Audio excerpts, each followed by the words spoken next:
네, 그럼 시작하도록 하겠습니다. 저는 병리학교실의 김수영 교수고요. 현재 마스터 의학교육 진주지원센터를 맡고 있습니다. 그래서 저희가 교수님들이 학생들 가르치시는데 조금이나마 이제 도움이 되는 게 뭐가 있을까 궁리하다가 이제 여러 가지 이제 학교의 시스템을 설명해 드리는 자리를 자주 마련했으면 좋겠다라는 생각이 있어서요. 교수님들이 좀 더 편하게 사용하실 수 있게 몇 가지들을 이제 소개하는 그런 용도로 이 웨비나를 운영하고 있습니다. 오늘로 이제 6번째가 되었고요. 오늘 할 내용은 이제 학생 평가에 대한 내용입니다. 학생 평가가 워낙 방대한 내용이라서 오늘 준비한 내용은 일단 학생 평가에 대한 개요, 뭐 평가라는 어떤 종류가 있고 무슨 의미를 가지고 하는 등등의 좀 일반적인 얘기를 앞부분에 조금 준비를 했고요. 그 다음에 우리 학교에서 학생들을 평가하는 도구 중에 하나인 이제 과제물에 대한 평가를 블랙보드를 통해서 어떻게 할 수 있는지에 대한 그런 소개를 준비했습니다. 그래서 과제물을 조금 더 쉽게 내시고 쉽게 평가하실 수 있는 도구가 마련되어 있으니 한번 이용해 보십사 하는 그런 의미로 준비를 했습니다. 먼저 이제 학생평가에 대한 일반적인 내용들을 먼저 말씀드리자면, 이제 요즘에는 이제 뭐 교육 목표나 학습 목표에 대한 내용보다는 이제 학습 성과라는 얘기를 많이 합니다. 그래서 learning outcome이라고 되어 있는데요. 그 학습 성과를 좀 이해하기 쉽게 말씀드리자면 이제 그 해당 과목이나 수업을 다 듣고 난 다음에 학생이 터득해야 되는 또는 뭐 가지고 있어야 될 그런 능력을 이야기하는 겁니다. 그래서 이 수업을 다 듣고 나면 학생들은 어떠한 것을 할 수 있다라고 이제 표현이 되는 거를 이제 학습 성과라고 하고요. 대개 학생들의 평가는 이러한 학습 성과가 잘 도달되었는지 안 되었는지를 이제 알아보는 그런 과정이 되겠죠. 그리고 의학교육에 있어서 학습 성과는 대개 크게 세 가지 범주에 해당한다고 합니다. 지식, 술기, 태도에 대한 거가 되겠고요. 그래서 이제 각 단위 과정에서 시험을 본다 하면은 되게 단위 과정에서 배운 내용에 대한 지식을 알아보는 게 되겠고요. 그 다음에 우리 학교 스타트 센터에서 무슨 오스키 CPX에 대한 시험을 본다. 그러면 이제 여기 술기에 대한 내용이 되겠고, 그 밖에 이제 임상 실습을 하면서 의사로서 환자에 대해서 가져야 되는 태도 또는 뭐 전문 직업인으로서 가져야 될 태도에 대해서 평가를 하겠다. 그러면 이제 태도에 대한 평가가 되겠죠. 그래서 크게 지식, 술기, 태도에 대한 것을 이제 의학교육에서는 평가를 하고 있다라고 이제 말하고 있습니다. 그럼 그런 것들을 어떻게 평가할 것이냐? 그 평가의 이제 방법에 대한 내용인데요. 우리가 가장 많이 하고 있고, 그다음에 저학년일수록 더 많이 하고 있는 거가 이제 그 서면 평가입니다. 우리 학교에서는 그 기초 과목 중에서는 되게 이제 주관식으로 쓰는 종이에 직접 펜을 가지고 쓰는 그런 시험을도 하고 있지만은 이제 통합 교육 과정이 시작되면서 대개는 이제 매주 또는 격주로 실시되고 있는 컴퓨터 기반 시험 CBT에서 그 오지선다형 문제를 출제하고 있죠. 그걸 이제 MCQ라고 하고요. 대개 A형과 R형 시험 문제를 사용하고 있습니다. A형 문제는 문항 줄기가 있고 5가지 보기를 제시한 다음에 그 5가지 보기 중에서 질문에 가장 합당한 것을 이제 골라내는 거가 이제 A형이 되겠죠. 그게 이제 그 서면 평가 중에 한 형식이 되겠고요. 그리고 두 번째로는 이제 수행 능력 평가가 있습니다. 앞에서 얘기한 오스키 CPX 같은 경우가 학생이 직접 뭐 말이나 행동으로 보여줌으로써 학생이 어떤 것을 할 수 있다라는 걸 평가하는 그런 내용이 되겠고요. 그 다음 최근에 이제 많이 거론되고 있는 거가 이제 포트폴리오입니다. 그 포트폴리오는 되게 무슨 뭐 일반적으로는 디자인이나 이제 모델 이런 쪽 관련 업무를 하시는 분들이 해당 관련 그 자신의 그 결과물을 하나를 이렇게 집약해가지고 하나의 책이나 아니면 노트로 가지고 있는 거를 이제 포트폴리오란 말을 많이 쓰는데요. 이 의학 교육에서는 학생이 그 학습 활동을 하면서 겪었던 또는 수집했던 그런 모든 결과물들을 하나로 모아놓은 그런 책 또는 뭐 노트 정도로 이해하시면 될 것 같습니다. 예를 들면 임상 실습을 하면서 겪었던 증례들의 기록을 쭉 모아놓는다거나 아니면 임상 실습을 하면서 자기가 직접 했던 술기들의 목록과 그 술기의 수행 능력 정도를 정리해서 그 정리한 것을 책으로 가지고 있다거나 하는 것들이 이제 그 포트폴리오가 되겠습니다. 그래서 그 학생 평가의 방법은 이렇게 크게 세 가지 방법이 의학교육에서는 많이 사용이 되고 있습니다. 그러면 이런 학생 평가를 왜 하느냐, 어떤 결과를 목적에 두고 하고 있는 거냐를 생각해 보면 이제 첫 번째로는 이 과정이 끝났을 때 이 학생을 이 과정을 성공적으로 마친 학생으로 평가할 것이냐 아니면 탈락을 시킬 것이냐, 그래서 패스냐 페일이냐를 결정하기 위한 방법으로도 사용이 될 수가 있고요. 그 다음에 이제 그 성공은 하더라도 이게 우수한 성적으로 성공을 했느냐 아니면 페일은 하지 않았지만 뭐 낮은 성적으로 통과를 했느냐는 것처럼 등급을 매기 위한 그런 방편으로도 학생 평가를 할 수가 있습니다. 그 다음 세 번째로는 그 학생에게 학생이 했던 그런 학습 활동에 대한 피드백을 제공하기 위해서 평가를 할 수도 있고요.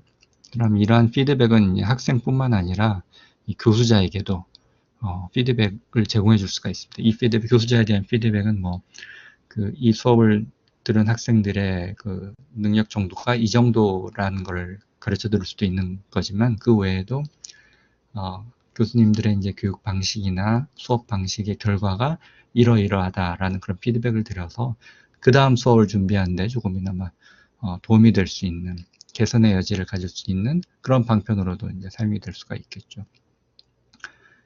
그 다음 네 번째는 이 평가라는 것 자체가 그 학생들이 뭘 배웠느냐에 대한 그 척도가 될 수도 있겠지만은 평가 과정 자체가 학생들의 학습을 도와줄 수 있는 그런 방편으로도 사용될 수 있다라는 그런 의미를 가집니다.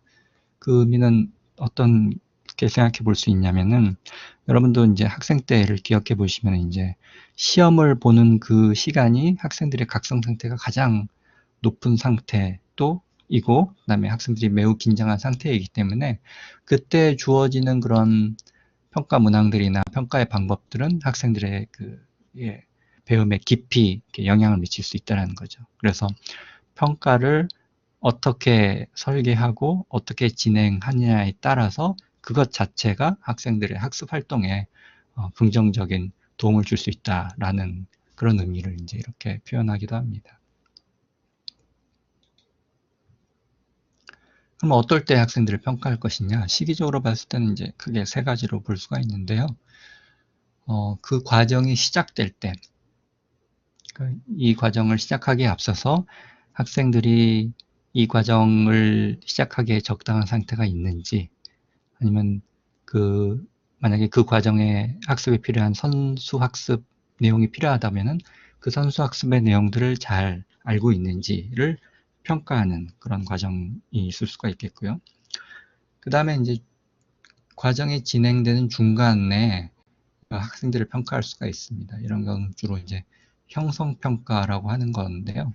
이 형성평가는 이 학생들이 이 과정을 설계했을 때 의도했던 그런 것들이 잘 반영이 되고 있고 그런 것들을 따라서 학생들이 잘 따라오고 있는지를 중간에 점검을 해서 만약에 그렇지 않은 요소들이 있다고 하면 중간중간에 빠르게 개선을 해 나가면서 최종적인 교육의 목적에 도달하기 위한 그런 목적으로 이제 학생들이 평가할 수가 있고 이걸 이제 주로 형성평가라고 이제 말하고 있습니다. 그다음 당연히 과정이 다 끝나면 이 과정을 통해서 학생들이 도달해야 될 그런 능력이나 지식에 잘 도달하고 있는지를 이제 평가해 볼 수 있는 그런 시기가 끝난 다음에 하는 평가가 있을 수 있습니다. 이렇게 크게 세 가지로 시기에 따라서 평가를 나눠볼 수가 있고요. 그다음 평가의 주체, 누가 평가를 이제 주관하거나 준비를 하거나 실시하느냐에 따라서 학교 당국이 될 수가 있고, 해당 과목이나 수업을 진행하는 교수자일 수도 있고, 또는 학생들 중에 그 동료가 있을 수가 있습니다. 이 동료 평가가 이제 예를 들면 이제 우리 학교 같은 경우는 이제 TBL 같은 수업이나 학생 활동이 필요한 그런 수업을 하고 난 다음에 어떤 학생들이 가장 적극적으로 잘 참여하고 훌륭하게 수행했느냐를 이제 학생들에게 물어보는 경우가 있습니다. 이것도 이제 일종의 동료 평가겠죠. 그러니까 학생 자신이 또 다른 학생의 수행 능력을 이제 평가하는 거죠.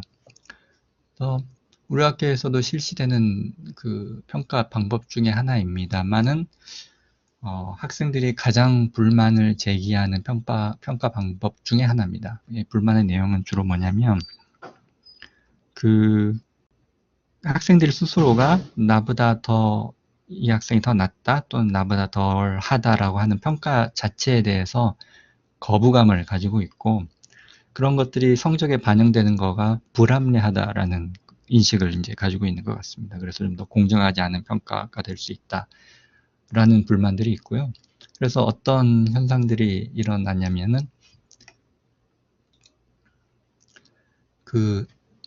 이 동료 평가를 학생들이 이제 담합을 합니다. 담합을 어떻게 하냐면 그 동료 평가의 우수 평점을 받을 수 있는 그런 것들이 그 조원들이 골고루 돌아갈 수 있도록 표를 이제 미리 안배를 하는 거죠. 그래서 이 동료 평가를 해도 어느 학생이 좀 더 점수를 더 받거나 덜 받는 상황이 안 생기도록 하는 그런 폐해가 생기고 있습니다. 그래서 만약에 이제 교수님들이 이런 동료 평가를 교수님들의 수업 시간에 기획하고 계시다면 이 동료 평가에 대해서 이제 학생들에게 좀 충분히 설명을 하실 필요가 있을 것 같고요. 이 동료 평가의 목적이나 왜 이게 필요한지에 대한 걸 조금이나마 시간을 할애해서 학생들에게 좀 더 이해를 할 수 있게 해주시면 좋을 것 같고요. 그 다음에 이제 기술적으로는 이 동료 평가의 결과를 가지고 학생들의 성적을 감점시키는 것보다는 이 동료 평가의 결과를 가지고 그 중에 잘하는 사람들에게 추가 점수를 주겠다는 그런 긍정적인 결과를 낸다는 것을 더 강조하신다면 학생들이 좀 더 적극적이면서도 이렇게 동의하는 분위기 안에서 동료 평가를 할 수 있을 것 같습니다. 그래서 학생들이 좀 불만이 많은 요소 중에 하나라는 거가 이 동료 평가라는 걸 이제 말씀드리고 싶고요. 그 다음에 이제 마지막으로 이제 자기 평가 또는 뭐 자가 평가가 있습니다. 그래서 학생들이 이제 각 단위 과정에서 실시되고 있는 시험에 대해서 매우 강한 그런 불안감이나 긴장, 뭐 걱정 이런 것들을 많이 가지고 있는 학생들이 좀 있는데요. 그래서 저희 센터에서는 그 블랙보드에 온라인 그 시험 문제를 이렇게 비치를 해놔서 학생들이 언제든지 그 시험에 응시를 해서 내가 이 단위 과정에서의 배운 정도가 어느 정도에 해당하는지, 왜냐하면 거기에는 이제 과거의 기출 문제들을 이렇게 등록을 해놨기 때문에 기출 문제를 풀어보면서 내가 이 정도의 실력을 가지고 있구나라고 이제 스스로 느낄 수 있게 하는 그런 제도를 마련해 놓고 있습니다. 이런 경우가 이제 자가평가 또는 자기평가에 해당하게 되겠죠. 그래서 누가 평가를 하느냐에 대해서는 이렇게 4가지 정도로 나눠볼 수가 있을 것 같고요. 그 다음에 이제 평가의 종류로 보자면 크게 3가지 정도로 볼 수가 있습니다. 아까 그 평가의 시기와도 조금 이렇게 관련이 있는 내용이 되겠는데요. 첫 번째가 이제 진단평가입니다. 진단평가는 대개 이제 과정이 시작될 때 실시하는 게 보통이고요. 대개의 목적은 이 과정을 시작함에 있어서 학생들이 이 과정에 적합한 적절한 상태의 준비가 되어 있느냐라는 목적을 이룰 수가 있고요. 만약에 이제 학생들이 어떤 문제가 있다면 그 문제가 뭐인지를 파악하는 목적으로서 이제 진단평가를 실시하게 되죠. 그다음에 두 번째로는 이제 형성평가입니다. 그래서 과정의 이제 중간에 실시하는 거였고, 형성평가의 목적은 앞에서 말씀드린 것처럼 이제 중간에 과정이 잘 이루어지고 있는지, 계획된 대로 운영이 되고 있고, 이 과정의 운영이 학생들에게 잘 전달이 되고 있는지를 평가할 때 이 형성평가를 하게 됩니다. 그다음 세 번째는 이제 총괄평가라고 해서 대개 이제 과정이 끝날 때쯤 실시가 됩니다. 그래서 이 과정을 마치면서 이 과정이 의도했던 그런 학생들의 그 학습 성과에 학생들이 대부분 잘 도달하고 있는지를 판단할 수 있도록 하는 거가 이제 총괄평가의 의미가 됩니다. 그래서 우리 학교의 경우를 조금 비추해 보면 우리가 단위 과정이 물론 이제 1주짜리 단위 과정이 있기는 하지만 길게는 뭐 6주, 4주 정도의 단위 과정들이 있습니다. 그럼 이 단위 과정에서는 이제 매주 토요일이나 또는 격주 토요일에 이제 시험을 실시하고 있고, 이 시험을 되게 이제 중간에 실시하면 형성평가라고 부르고, 맨 마지막 단위 과정이 끝날 때 실시하면 이제 총괄평가라고 부르기는 하는데, 앞서 말씀드렸던 그런 형성평가와 총괄평가의 정의의 입장에서 보자면, 우리가 실시하고 있는 이 학생평가는 매주 실시하고 있는 그런 학생평가는 시험 각각이 총괄평가의 성격이 강합니다. 왜냐하면 그 시험의 내용 자체가 해당 주에 실시한 교육의 내용을 학생들이 잘 파악하고 있는지를 테스트하는 내용으로 이루어져 있고, 그 결과가 학생들의 최종 성적에 반영되는 거기 때문에 각 시험 하나하나가 이제 총괄평가의 의미가 강하죠. 만약에 이제 형성평가라면 이제 그 학생들의 최종 성적에 반영이 되면 안 되는 그런 특징을 가지고 있기 때문에 형성평가와는 좀 거리가 먼 성격을 가지고 있고요. 그러면 우리 학교 단위 과정에서 이루어지는 것 중에 형성평가라고 불러줄 수 있는 그런 것들이 없느냐? 그렇지는 않습니다. 이제 여러분 교수님들이 가끔 이제 수업 시간에 학생들이 어느 정도 이해를 하고 있는지 이제 뭐 퀴즈를 보신다거나 아니면 학생들에게 어떤 질문을 해서 학생들의 이해도를 파악하신다거나 과제물을 내서 과제물을 결과물로 학생들의 그 수학 능력이나 아니면 수업의 효과를 이제 점검하신다면 그거 자체로도 이제 형성평가의 기능을 하신다고 보실 수도 있겠습니다. 단 이제 그런 활동들이 학생들의 최종 성적에 반영되지 않는다라는 가정하에 이제 형성평가의 개념으로서 이제 받아들일 수가 있을 것 같습니다.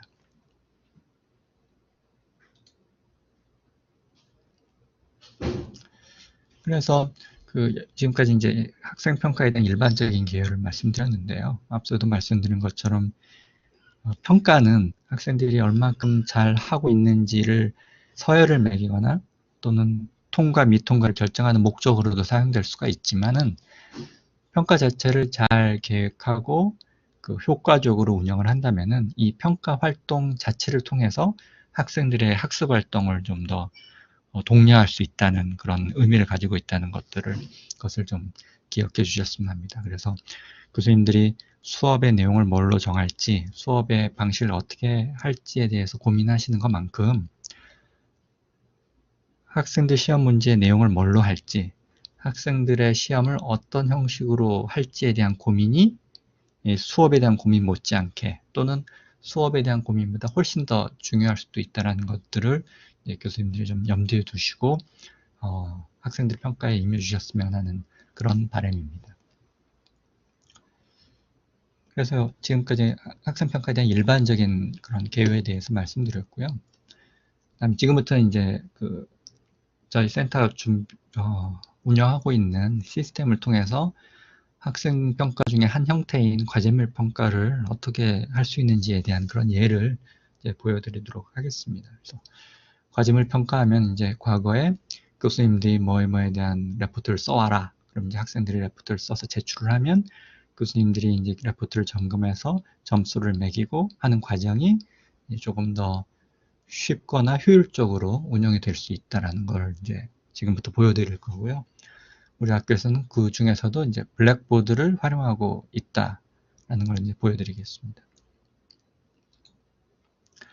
그래서 과제물 평가는 이제 크게 세 단계를 거칩니다. 그래서 블랙보드에 이러이러한 과제물을 내라 하고 하는 그런 과제물의 생성과 학생들에 대한 공지 단계가 이제 첫 번째 단계이고, 이게 이제 학생들이 공지가 되면 두 번째 단계, 학생들이 이제 그거에 대한 학생의 결과물을 이제 제출하게 되겠죠. 마찬가지로 온라인으로 블랙보드에 제출하게 되고, 마지막 단계는 이제 제출이 끝나면 이제 교수님들이 제출된 내용을 보시고 점수를 매기거나 학생들에게 피드백을 주는 그런 단계로, 세 단계로 이루어져 있습니다. 각각의 단계를 이제 보시면 먼저 첫 번째 단계를 먼저 보시겠습니다. 블랙보드를 활용하는 거니까요. 이제 브라우저를 통해서 블랙보드에 들어오셔야 됩니다. 그래서 브라우저는 뭐 인터넷 익스플로러나 다른 브라우저를 쓰셔도 크게 문제는 없습니다. 대개는 이제 그 크롬을 권장하고 있고요. 그래서 웹 브라우저를 여시고 1번 화살표에 보여드리는 것처럼 주소창에 run.catholic.ac.kr 이라는 주소를 치시면 우리 학교의 블랙보드 시스템에 접근하실 수가 있습니다. 이 주소가 생각 안 나시면 우리 학교 홈페이지에도 그 중앙 가운데 부분쯤에 블랙보드 링크가 있으니까요. 학교 홈페이지를 통해서 들어오실 수도 있습니다.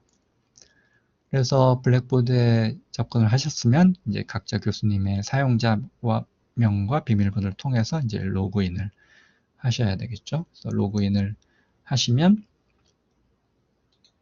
네, 이렇게 첫 화면이 보이게 됩니다. 만약에 로그인 하는데 문제가 있거나 비밀번호가 잘 생각나지 않으시는 분들은 아까 그 블랙보드 첫 화면, 요 화면입니다. 요 화면 아래쪽에 보시면 로그인이 잘 안 될 때 어디로 연락하시라는 그런 안내 문구가 있습니다. 그쪽에 연락하시면 로그인 과정을 도와드릴 겁니다. 그래서 로그인 후에 보이는 요 화면이 그 교수님들이 보실 수 있는 화면인데, 그 중에서도 나의 코스에 보면 교수님들이 이제 참여하시는 각 단위 과정의 목록이 나올 겁니다. 그래서 그 목록 중에서 과제물을 내시고 싶은 그런 과목으로 들어오시면 됩니다. 그래서 저는 여기서 예를 들어서 2017년도 병리학 또는 요 아래에 있는 2017년도 질병의 기초 과목을 들어갔을 때 이런 화면으로 바뀌게 되죠. 그래서 지금 보시는 화면은 각 단위 과정이 가지고 있는 이제 일반적인 화면입니다. 그래서 요 가운데 선을 가로선을 기준으로 위쪽은 블랙보드 시스템에서 과정에 국한되지 않고 전체 시스템을 이동할 수 있는 이동 링크를 제공하고 있는 화면이고요.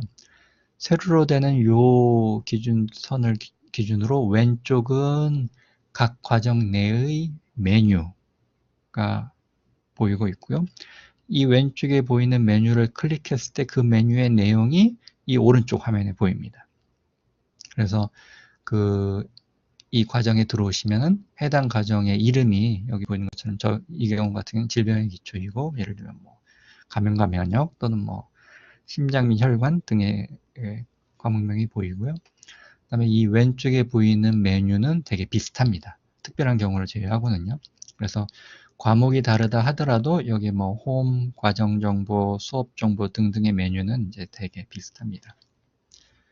그래서 과제물을 내시고 싶은 과정에 들어오셨으면 이 왼쪽의 메뉴 중에 과제라고 되어 있는 부분을 이제 클릭하시면 됩니다. 그래서 과제를 클릭하면 오른쪽 화면이 바뀌는데요.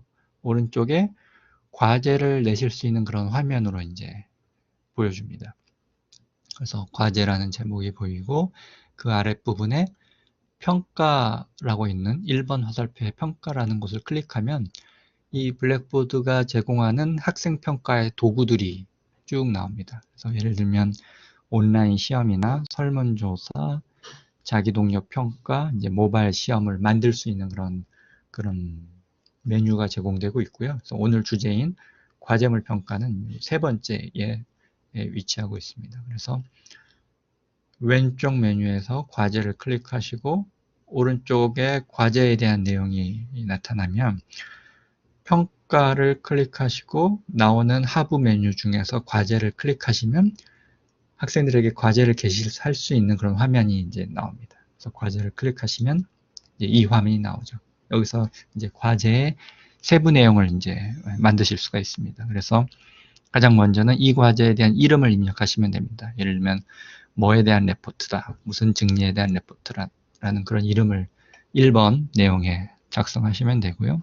그 아래 지시사항에 이 과제물의 대해서 학생들에게 안내하고 싶으신 내용, 뭐 언제까지 내야 되고 무슨 내용을 돼야 되고 주의사항은 뭐고 등등의 필요한 전달 사항을 이제 아래에 지시사항에 쓰시면 됩니다. 그 다음에 좀 더 아래쪽으로 나오면 이제 마감일을 지정하실 수가 있고요. 그래서 여기 달력 아이콘을 클릭하시면 우리가 컴퓨터에서 보는 그런 달력이 나오기 때문에 그 중에서 날짜를 이제 클릭으로 지정하실 수가 있고요. 그 다음 여기 시계 아이콘을 클릭하시면 해당 날짜에 몇 시까지 레포트를 받으실 건지를 지정하실 수가 있습니다. 그래서 마감일을 지정 안 하실 거면 그냥 요 디폴트 상태로 그대로 내버려 두시면 되고요. 마감일을 지정하시려면 요 체크박스에 체크를 하시고 요 두 개의 아이콘을 이용해서 날짜와 시간을 지정하시면 됩니다. 그러면 이 날짜가 지나면 학생들이 레포트를 못 내느냐? 그렇진 않습니다. 여기 써 있는 것처럼 마감일을 지정을 하면 학생들이 계속 레포트를 과제물을 낼 수는 있지만 여기 늦게 제출로 표시가 되기 때문에 나중에 이제 평가를 하실 때 이 학생이 제 시간에 잘 맞춰냈는지 그렇지 않았는지를 이제 평가에 반영하실 수가 있습니다. 그 다음에 조금 아래로 내려오시면은 이 과제물에 몇 점을 배정하실 건지 점수를 할당하실 수가 있고요. 그 다음에 이제 루브릭 추가라는 거가 있는데 이 루브릭은 뭐냐면은 이 과제물을 평가할 때 나는 어떤 기준으로 과제물을 평가하겠다라는 그런 기준을 미리 학생들한테 알려주는 겁니다. 그래서 그 교육학적으로 봤을 때 가끔은 이제 과제물을 이제 내주면 학생들이 이제 엉뚱한 내용을 이제 과제물로 작성하거나 과제물을 작성하긴 했는데 많이 미흡한 내용으로 작성한 경우가 있습니다. 그래서 그런 경우를 사전에 방지하고자 이 과제물에서 좋은 성적을 받고 싶은 학생은 이러한 기준에 따라서 과제물을 평가할 테니 이걸 잘 보고 과제물을 작성하여라 라는 그런 지시사항을 이제 미리 만들어 놓는 거죠. 그래서 이건 이제 선택사항이기 때문에 이 과정을 이제 생략하시고 넘어가셔도 좋습니다.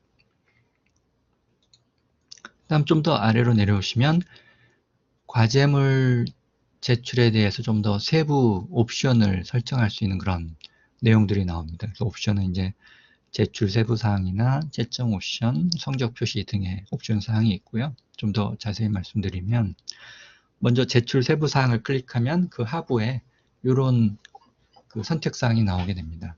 그래서 1번 화살표 내용을 보시면 이 과제물이 학생 개개인이 제출해야 될 개별 과제물인지 아니면 조로 나누어서 조별로 제출할 수 있는 그룹 과제물인지를 설정하실 수가 있고요. 그 다음에 이 과제물을 한 번 내고 많은 과제물인지 아니면 학생의 그 의도에 따라서 여러 번 낼 수 있는 과제물인지를 설정할 수가 있습니다. 또는 그 횟수를 지정할 수도 있고요. 그래서 여기 과제 제출 횟수를 클릭하시면 한 번만 제출이라고 보이는 부분을 클릭하시면 한 번만 제출, 횟수 지정, 무제한 제출 아마 이렇게 크게 세 가지가 나올 겁니다. 그래서 학생들이 과제물에 제출할 수 있는 횟수를 지정할 수가 있습니다. 요 과제물 제출은 무제한 제출을 이제 권장하는데요. 왜냐하면 학생들이 이제 이게 클릭을 하다가 잘못 제출을 하거나 아니면 다른 파일을 제출하거나 아니면 본인이 미흡하다고 생각해서 과제물을 다시 내고 싶을 때가 있습니다. 그럴 때 이 옵션이 무제한 제출로 되어 있으면 학생들이 이제 교수님한테 의뢰하지 않고도 언제든지 제출을 할 수 있는데 반해서 한 번만 제출로 제한하고 나면 이제 학생들이 제출을 하지 못하기 때문에 교수님들한테 문의 메일이 많이 올 겁니다. 다시 한번 제출하고 싶은데 어떻게 해야 됩니까? 라는 그런 문의 메일이 오기 때문에 특별한 목적이 없다면 여러 번 제출이 가능하도록 해 놓으시는 게 좋을 것 같습니다.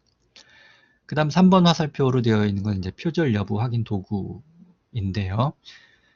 블랙보드는 이제 표절 여부 확인 도구로서 세이프 어사인을 사용합니다. 그래서 교수님들 이제 학생 때를 생각해 보면 저도 이제 학생 때 가끔 그런 일들이 있었는데요.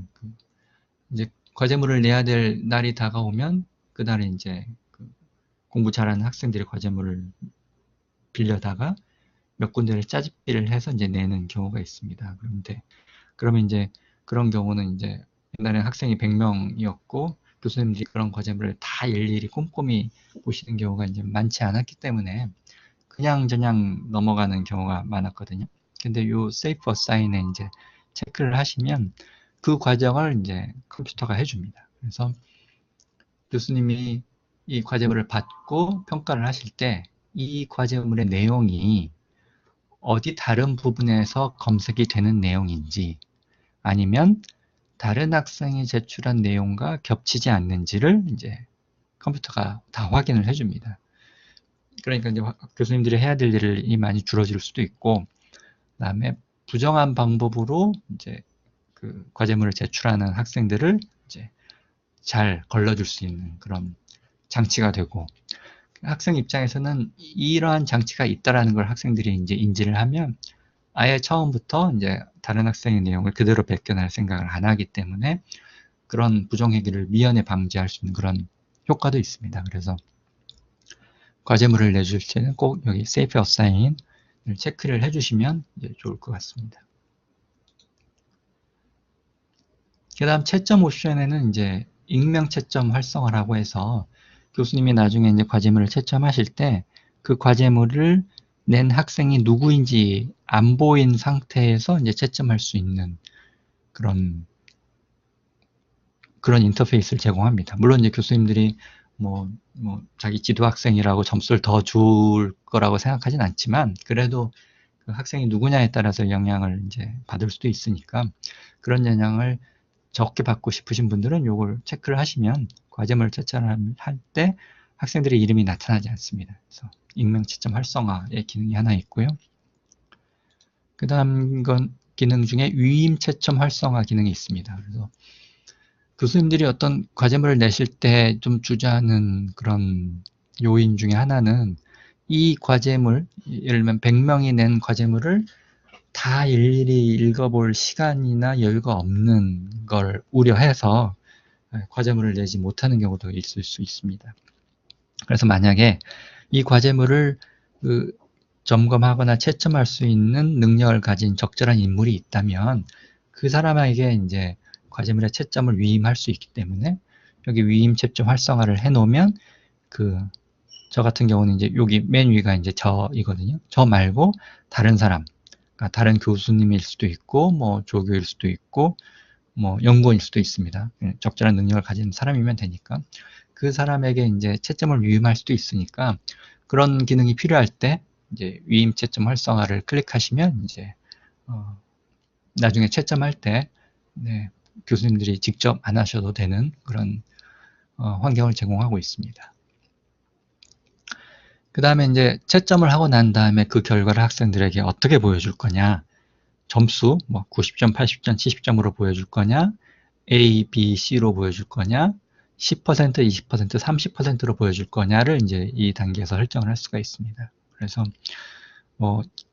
교육학적으로는 학생들의 서열을 매긴다는 거가 그다지 교육적이지 않다라는 생각들이 많으시기 때문에 학생들의 이제 서열을 매기는 그런 행위, 예를 들면 이 성적을 너는 10% 이내, 너는 50% 이내, 또는 너는 1등, 너는 90등이라는 그런 결과보다는 너는 통과, 너는 미통과, 너는 완성, 너는 미완성 등 또는 A 또는 B 라고 하시는 것이 더 좋다라는 거에 동의하신다면 여기에 성적의 유형을 점수와는 다른 것으로 이제 선택하실 수가 있습니다. 그 다음에 이제 그 성적의 결과를 학생에게 공개할 것인지 말 것인지, 또는 본인의 성적 이외에 다른 학생들에 대한 그런 평균값 또는 중앙값을 해당 학생에게 보여줄 것인지 밝힐 것인지를 이제 선택할 수 있는 그런 항목들도 있기 때문에 이런 것들도 학생들의 주는 정보를 어떻게 할 것인가를 조절할 수가 있는 환경을 제공합니다. 그 다음에 이제 이 과제물을 아까 언제까지 제출할 것이냐라는 그런 마감일을 아까 보여드렸었는데요. 그 마감일이 지난 상태에서도 제출할 수 있다고 말씀드렸지 않았습니까? 그래서 요 사용 가능성은 이 과제물을 제출할 수 있는 그런 링크를 학생들에게 언제부터 언제까지 보여줄 것인지를 지정할 수가 있습니다. 그래서 요 날짜를 지정을 하면 이 날짜 이후부터 이 날짜까지 학생들이 과제물을 제출할 수 있는 링크를 보여주겠다라는 설정입니다. 그래서 뭐 이거는 옵션이기 때문에 설정하실 수도 있고 안 하실 수도 있고 하는 그런 형식입니다. 그리고 나중에라도 이제 수정하실 수가 있기 때문에 처음에는 뭐 제한을 안 하셨다가 나중에 제한하실 수도 있는 그런 옵션입니다. 그래서 이런 설정들이 다 끝나고 맨 아래 확인을 누르면 과제물 평가의 가장 첫 단계, 과제물을 게시하고 학생들에게 공지하는 그런 단계가 마치게 됩니다. 그러면 이제 그 다음 단계는 이제 학생들이 이제 과제물을 제출해야 되겠죠. 마찬가지로 학생들이 이제 온라인으로 제출을 하게 되는데요. 앞에 게시 과정을 마치게 되면 학생들의 그 블랙보드 화면에 이런 과제물을 낼 수 있는 그런 항목이 나타납니다. 그래서 그 항목을 클릭하면 그 게시물에 대한 그 내용들이 보이게 되고요. 앞에서 과제물 게시하셨을 때 배점했던 그런 배점 내용하고 그 다음에 지시사항에 기입했던 그런 내용들이 이제 학생들에게 이제 보여지게 되겠죠. 그 다음에 좀 더 아래로 내려가면 이제 직접적으로 이제 학생들이 과제물을 낼 수 있는 내용입니다. 이게 만약에 이제 짤막한 그런 문장으로 된 과제물이라면 요 제출물 작성이라는 버튼을 클릭해서 온라인상에서 직접 이 글자를 쳐서 제출할 수도 있고요. 그렇지 않고 조금 내용이 많거나 이제 분량이 많은 내용이라면 자신의 컴퓨터에서 문서 작업을 해서 그 결과물을 요 온라인상에 업로드하는 방식으로도 할 수 있습니다. 그러면 이제 파일 첨부해서 내 컴퓨터 탐색에서 이제 올리는 형식으로 되겠죠. 근데 여기서 주의할 점이 한 가지 있는데요. 요 아까 앞에서 표절 검사 항목을 체크를 했기 때문에 이 문서의 내용을 컴퓨터가 읽을 수가 있어야 됩니다. 근데 이제 우리나라에서 많이 쓰는 문서 형식인 HWP는 아직 국제적으로 통용되는 형식이 아니기 때문에 만약에 학생이 HWP 형식의 파일을 업로드하면 이 표절 검사가 작동하지 않습니다. 그래서 꼭 학생들에게 HWP를 사용하는 학생들은 반드시 PDF로 전환을 해서 업로드를 해라 라고 이제 알려줄 필요가 있죠. 그래서 Safe Assign에서 가능한 파일 형식은 여기 나와 있는 것처럼 워드나 또는 단순 텍스트나 또는 PDF가 가능합니다. 그래서 HWP는 반드시 다른 형태로 변환을 해서 제출하라 라는 게 필요하고요. 그 다음에 항상 이 저작권이 문제가 되기 때문에 학생들에게 이 표절을 확인하는데 동의한다 라는 걸 이렇게 체크를 해서 제출하도록 안내해 주시는 게 필요합니다. 그 다음에 학생들이 이제 뭐 필요한 내용이 있으면 이 아래에 그 코멘트를 할 수가 있습니다. 예를 들면 뭐 늦게 내는 학생은 이러이러한 이유로 늦었습니다. 그래서 뭐 죄송합니다. 뭐 이런 것들 내용도 쓸 수가 있죠. 그래서 아래에 나가서 내려와서 확인을 하면 이제 제출이 완료가 되죠. 그럼 이제 학생들이 제출이 완료되면 이제 교수님들이 이제 평가를 하셔야 되겠죠. 그래서 과제물에 대한 평가와 피드백을 하셔야 되는데 앞서 봤던 그런 과정의 그 페이지와 동일한 페이지고요. 좀 더 아래로 내려오시면 왼쪽 메뉴에 아까 여기 위쪽에는 그 과제라고 하는 그런 과제물을 게시할 수 있는 그런 메뉴가 있었죠. 그 메뉴에서 조금 아래로 내려온 화면입니다. 그래서 내려오시면 성적관리센터가 있고요. 그 안에서 이제 학생들에 대한 성적이나 과제물에 대한 평가를 하실 수가 있는데 오늘의 주제는 이제 과제물 평가하니까 그 성적관리센터 메뉴 중에서도 과제라고 되어 있는 부분을 이제 클릭하시면 과제물을 평가하실 수 있는 화면이 열립니다. 참고로 여기 메뉴를 좀 설명해 드리면 여기 삼각형 중에 꼭지점이 아래로 내려와 있는 거가 있고 꼭지점이 오른쪽으로 되어 있는 것이 있는데 꼭지점이 오른쪽으로 되어 있는 메뉴는 이 삼각형을 이 삼각형이 가리키고 있는 메뉴를 클릭하면 그 아래에 하부 메뉴가 더 있다라는 뜻입니다. 그래서 요 모니터링을 클릭하면 모니터링에 해당하는 메뉴가 더 열린다는 그런 뜻이고요. 성적관리센터처럼 이 삼각형의 꼭지점이 아래로 향해 있는 것은 이 성적관리센터의 하부 메뉴가 아래에 표시되고 있다라는 뜻입니다. 그래서 그 하부 메뉴인 채점 필요, 전체 성적관리센터, 과제 시험이라는 메뉴가 보여지는 거죠. 그래서 과제를 클릭하면 그 오른쪽에 이제 이렇게 이제 그 엑셀의 스프레드시트와 유사한 화면이 보여지고요. 그러면 이제 지금은 가려져 있습니다만 여기 학생들 이름이 쭉 나오고 그 학생들이 제출한 과제물들이 쭉 나옵니다. 그래서 과제물의 오른쪽 부분으로 커서를 가져가면 여기 V표가 나오고 V표를 클릭하시면 학생들이 낸 과제물을 이제 목록이 나옵니다. 만약에 과제물을 한 번만 제출했다면은 요 제출이라고 되어 있는 거가 이제 한 개만 나오고요. 지금 보여지고 있는 예시는 학생이 요 구 누구라는 학생이 과제물을 2번 냈기 때문에 2번 다 보여주고 있습니다. 그래서 자신이 평가하고 싶은 그 과제물을 클릭하시면 이 학생이 제출한 과제물의 세부 내용으로 연결이 됩니다. 그래서 여기를 이제 클릭하시면 그 과제물에 이제 대한 내용이 나오죠. 그래서 요 왼쪽에 이 PDF로 보여주는 요 내용이 학생들이 작성한 과제물 내용입니다. 그래서 과제물 내용을 쭉 보시고 오른쪽에 이 과제물에 대한 점수를 입력을 하시면 됩니다. 그래서 과제물을 이제 여러 번 내는 게 가능하도록 만약에 이렇게 세팅을 하셨다면은 그 각각의 과제물을 다 평가하실 수가 있고, 그러면 여러 번 낸 과제물의 최종 성적을 어떻게 할 거냐에 대한 옵션이 또 있습니다. 그래서 그 중에 최고 성적으로 할 거냐, 낸 것들의 평균으로 할 거냐, 아니면 최종 제출된 것으로 할 거냐를 정할 수가 있는데, 지금 보여드린 예시에서는 지금 최고 성적으로 되어 있어서 이 학생이 낸 과제물을 다 평가를 해서 지금 50점 만점에 여기에 숫자를 입력하게 되어 있습니다. 숫자를 입력하면 그 중에서 최고 성적이 자동으로 이쪽에 이제 나타나게 됩니다. 또는 그냥 여기에 이 학생의 최고 성적을 직접 입력하실 수도 있습니다. 그래서 왼쪽에 과제물을 보시고 오른쪽에 이제 점수를 이제 입력하시면 이제 그 과제물에 대한 평가가 이제 끝나게 되죠. 그 다음 이 화면을 잠깐 설명해 드리면 이 과제물에 대해서 현재 117개의 과제물이 제출되어 있고 그 중에 이 과제물은 7번째 과제물이라는 표시가 여기 나와 있고요.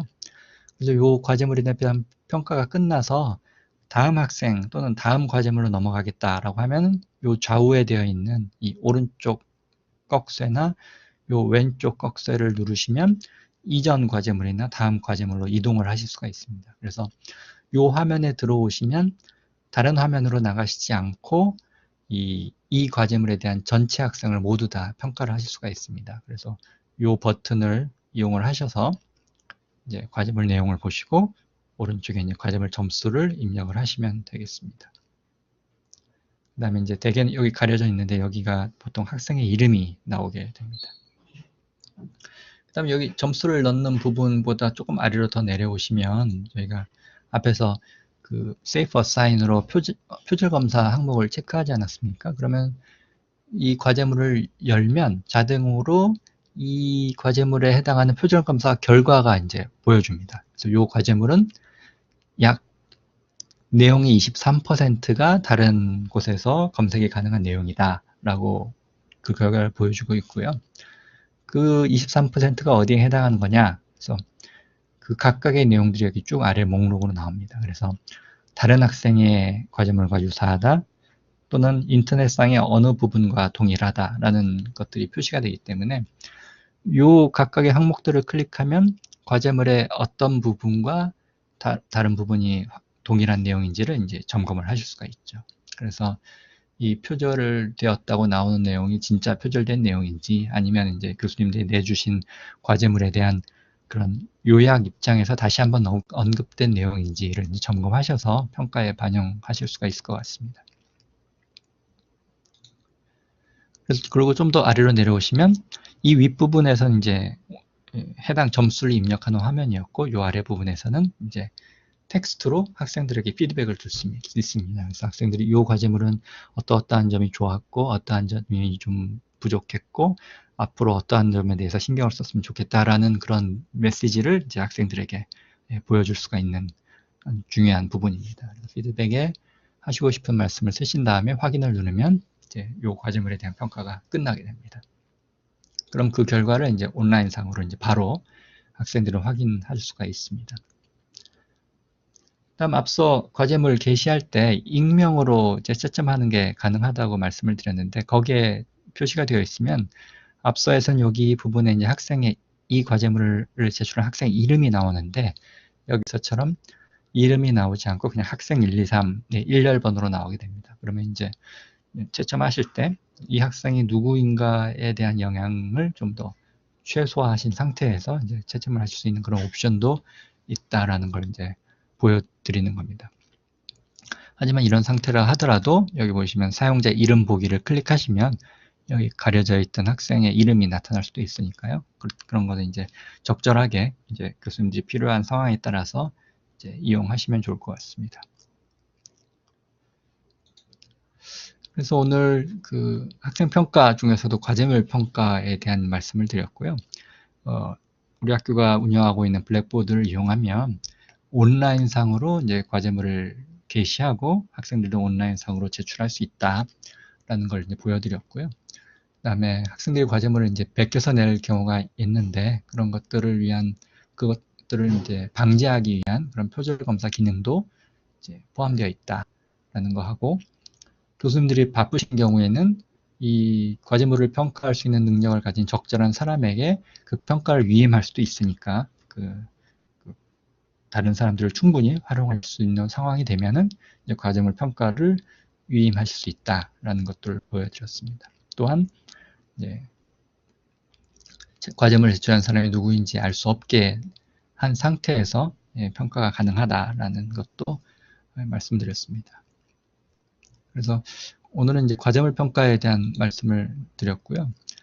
앞에서 말씀드렸던 학생평가의 일반적인 그런 특성들에 대한 내용들은 이 첫 번째 책, Practical Guide for Medical Teachers라는 책에서 이제 발췌한 내용이고요.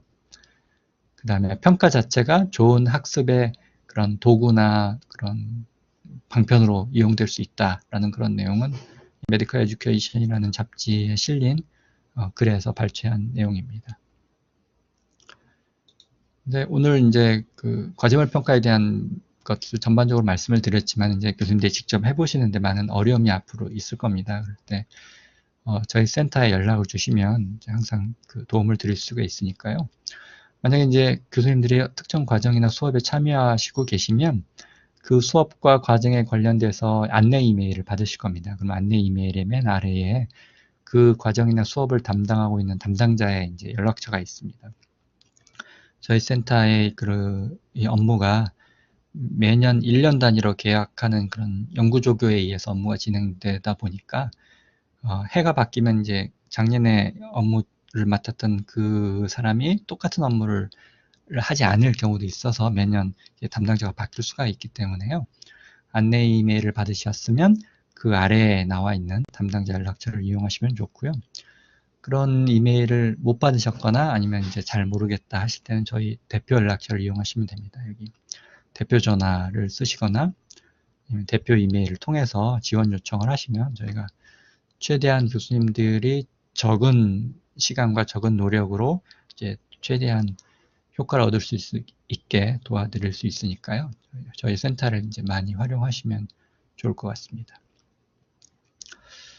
네, 여기까지 해서 제가 준비한 내용은 다 말씀드렸고요. 혹시 오늘 진행되었던 내용 중에 뭐 궁금하신 거나 아니면 뭐 추가로 말씀하시고 싶은 내용 있으시면 마이크나 뭐 채팅창을 이용해서 지금 해주시면 좋을 것 같습니다.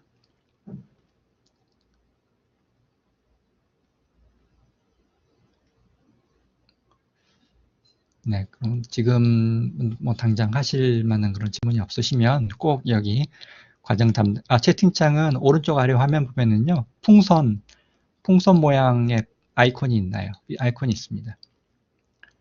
거기에 클릭하시고 메시지를 입력하실 수 있는 그 화면이 있습니다. 오른쪽에.